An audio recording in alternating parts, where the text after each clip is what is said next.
सभी पत्रकार बंधुओं का बहुत बहुत आभारी हूँ जो हर चीज़ पर, हर बात पर अपना पक्ष रखते हैं। और सबसे पहली बात, इस देश में इतने बड़े बड़े चैनल हैं, पर जो आपका चैनल है और जो ऐसे तमाम ऐसे चैनल हैं जो स्टेट चैनल्स हैं, वो हमेशा स्टेटों के मुद्दे उठाते हैं। और जो सेंटर मीडिया है, सेंटर मीडिया ऐसी गोदी मीडिया हो गई है, ये सिर्फ और सिर्फ उनके मुद्दे उठाती है जो सिर्फ और सिर्फ ये दिखाना चाहते हैं, बीजेपी वाले दिखाना चाहते हैं। पर आप एक ऐसे मुद्दे उठाते हो जो कि हर समाज के मुद्दे हैं, हर एक ज़मीन के मुद्दे हैं। आले भी उनके काफिले पर टायर फेंके गए थे, उनसे पहले भी उनके साथ कुछ दुर्घटना हुई थी। तो ये सिर्फ और सिर्फ भाजपा की एक ऐसी चाल है। भाजपा वाले ने पूरी ज़िंदगी में, इनके गृह मंत्री जी अमित शाह जी ने उस दिन संसद में क्या बोला था कि तुम क्या अम्बेडकर करते हो, इससे अच्छा तुम भगवान का नाम ले लेते तो तुम्हें मोक्ष प्राप्त हो जाता। ये इनकी ऐसी सोच है। ये बाबा साहब को जिन्होंने हमारे संविधान संविधान लिखा है, हमारे संविधान की रचना करती है, उनके बारे में कहते हैं ये भगवान नहीं है। हालांकि वो तो, हम तो उनके अपने भगवान का अवतार मानते हैं जिन्होंने देश की अखंडता को एक किया है। और रामजीलाल सुमन पे मैं कहना चाहता हूँ, वो एक दलित सांसद है।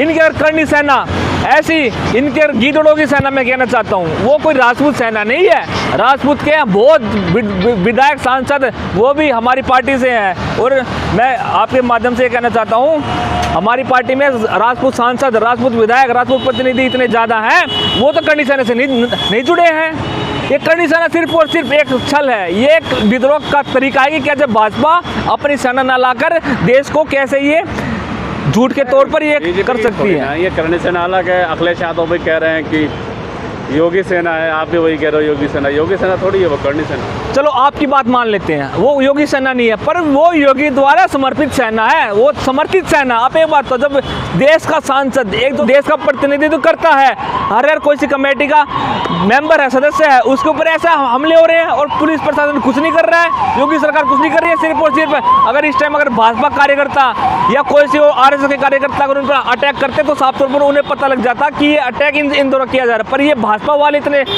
चालाक अपने आप को समझते हैं, चालाक है नहीं है, पर समझते हैं कि दूसरों से अटैक करवाएंगे और ये दिखा देंगे अभी अटैक है। तो अखिलेश यादव को भी घुटनों पे ला के रखेंगे वो करनी सेना के लिए। अखिलेश यादव जी अभी आगरा में गए थे, वहाँ पर जितने करनी सेना के लोग थे उनसे अगर हम 10 गुना मल्टीप्लाई करेंगे तो इतनी तो सिर्फ गाड़ियों का काफिला था। इतनी हजारों की गाड़ी में इतनी गाड़ियों थी। वो गाड़ियाँ इसलिए थी कि एक से एक आदमी माननीय अखिलेश यादव जी से प्यार करता है, उनसे मोहब्बत करता है, उनमें अपना नेता देखता है, उनमें अपने आप की परछाई देखता है। और उनके बस यही है दिमाग में कि माननीय अखिलेश यादव जी उत्तर प्रदेश में आए और वो बहुजन, वो नायक हमारे, वो पछड़ा दलित अंश के, वो पीडीए के नायक हैं, वो जननायक हैं। वो सिर्फ एक संदेश देना चाहते हैं कि कैसे देश एक रहे। और जब आपने देखा होगा, जब उस दिन माननीय अखिलेश यादव जी सैफी से निकले थे, मेरी भी उनसे मुलाकात हुई सैफी में, उन्होंने बोला था कि हम जा रहे हैं, आप भी हमारे साथ पीछे आ जाओ। अखिलेश जी अकेले गाड़ी में बैठे थे। ये करनी सेना वाले कैसे करते कि गोली मार देंगे, ये कर देंगे, किसी की इतनी हिम्मत नहीं थी कि वो उस दिन आगरा में आ जाए। अखिलेश जी खुद ड्राइवर आगे बैठे थे, माननीय अखिलेश यादव जी पीछे बैठे थे गाड़ी में। इतनी अगर हिम्मत होती तो उन पर टायर फेंक के दिखाते, उनके काबिलों को रोकते। क्यों? उन्हें पता है कि अगर इन्होंने ऐसा कुछ कर दिया तो जब वो देश की जनता, यूपी की जनता, आगरा की जनता उनके साथ थी तो उनको वो मुंह तोड़ जवाब देती करनी सेना को। आप एक बात हो साहब, कितना बड़ा दुर्भाग्यपूर्ण इस देश में है, आपको भली भांति पता होगा। पर ये भाजपा वाले ऐसा काम करते हैं कि कई बार मुद्दों को नहीं बताते हैं।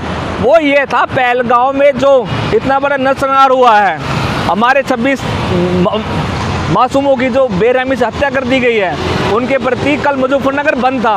वहाँ पर एक शिव चौक है, मुख्य धारा का शिव चौक है, जहाँ पर हम कावड़ से भी लाते तो वहीं से जाते, वो मुख्य धारा का शिव चौक है। वहाँ पर एक उन्होंने मुजफ्फरनगर वासियों ने एक छोटा सा वो किया था कि हम कैंडल मार्च करेंगे शाम को। पूरा क्षेत्र बंद था। हम सभी के पार्टियों के प्रतिनिधि वहाँ गए हुए थे, माने राकेश टिकैत जी भी वहाँ गए हुए थे। अब वहाँ पर कुछ एक ऐसे 4-5 ऐसे अराजक तत्व थे जिन्होंने माहौल खराब करने का वो किया। ये कौन थे? साफ तौर पर ये भाजपा के लोग थे। करनी सेना, हम इसलिए बोलेंगे करनी सेना कितनी औकात नहीं कि वो हर जगह जाए, वो सिर्फ भाजपा के समर्पित गुंडे थे कि वो माहौल खराब करना चाहते थे। पर राकेश टिकैत जी को मैं ये बहुत धन्यवाद करना चाहता हूँ कि उन्होंने अब इतना अच्छा बड़प्पन दिया।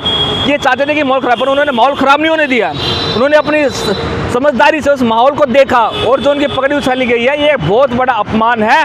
मैं खुद कहता हूँ ये अपमान, जाटों का अपमान है, ये सिर्फ जाटों का अपमान नहीं है। आप कभी चरण सिंह जी को, कोई उनके बहुत अच्छे परिचित होंगे तो आप उनसे पूछ लेना, तो चरण सिंह जी को कभी भी कोई ये बोलता था कि आप जाट नेता हो, तो चरण सिंह जी बोलते थे कि इससे अच्छा तुम मुझे गाली दो, पर तुम मुझे जाट नेता मत बोलो, मैं सारे समाज का नेता हूँ।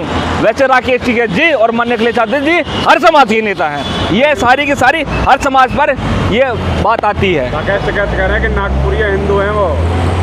जिन्होंने काम किया वो तो नागपुरिया हिंदू होंगे साहब। एक तो सिंपल हिंदू, आप एक बात है, भाजपा वाले जब से आए हैं इन्होंने पता नहीं वो कर दिया कि हम हिंदू हैं, हम हिंदू हैं। माने राकेश जी ने इतनी अच्छी कल बात बोली कि नए नए हिंदू बने हैं।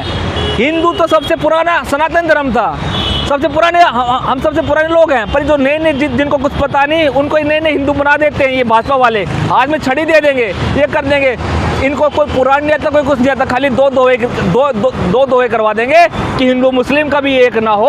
इनके मुंह पर ये बात दिलवा कर ये इन्हें बाहर क्षेत्र में भेज देते हैं। इसलिए माननीय राकेश टिकैत जी ने इनको नया हिंदू बोला।